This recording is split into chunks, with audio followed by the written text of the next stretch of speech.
Ito si Rick, pinagbawalan ko siyang maligo sa loob ng 100 araw. Walang ligo, walang palat damit. Magsisipilyo lang at minsan maghuhugas ng kamay ng tubig, yun lang. Gagamitin natin si Rick para makita ang pagbabago sa balat, amoy, at buhok. Di papansinin ang pakiusap niya. Matyaga pa ang unang linggo. Ang pawis mismo ay halos walang amoy, tubig at asin lang ito. Lumalabas ang amoy kapag pinoproseso ng bakterya ang pawis at taba. Ang manipis na acid film sa balat ni Rick ay likas na proteksyon. Nandoon pa ito at pumipigil sa mga mikrobyo. Mabilis mamantika ang buhok at nawawala ng hugis. Mamantika na ang mukha niya. Pero di pa siya mabaho, pwede pa lumapit.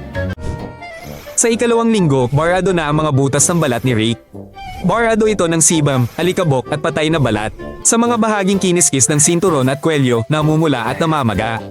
Sobra na itong Katie. May maitim na dumi sa ilalim ng kuko. Madali itong lumipat sa mukha ni Rick kapag hinawakan niya ang balat.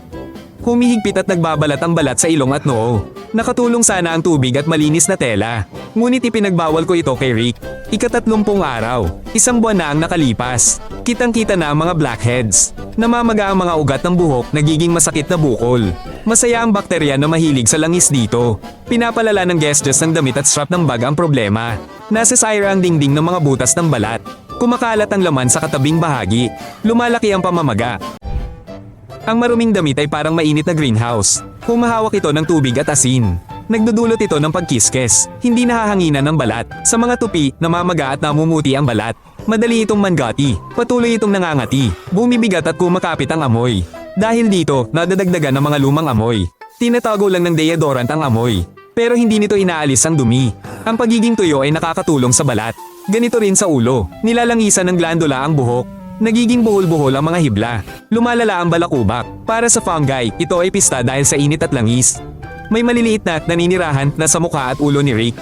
Kumakain sila ng sebo. Mas gusto nila ang sobrang langis. Nangangati ang anit. Sa ilalim ng galis, basa at mainit. Kaya tumatagal ang pamamaga. Ang mga paa ang pinaka-nahirapan. Matagal na basang-basa ang sapatos at medyas. Ang balat sa daliri namamanas, nagbibitak, nangangati.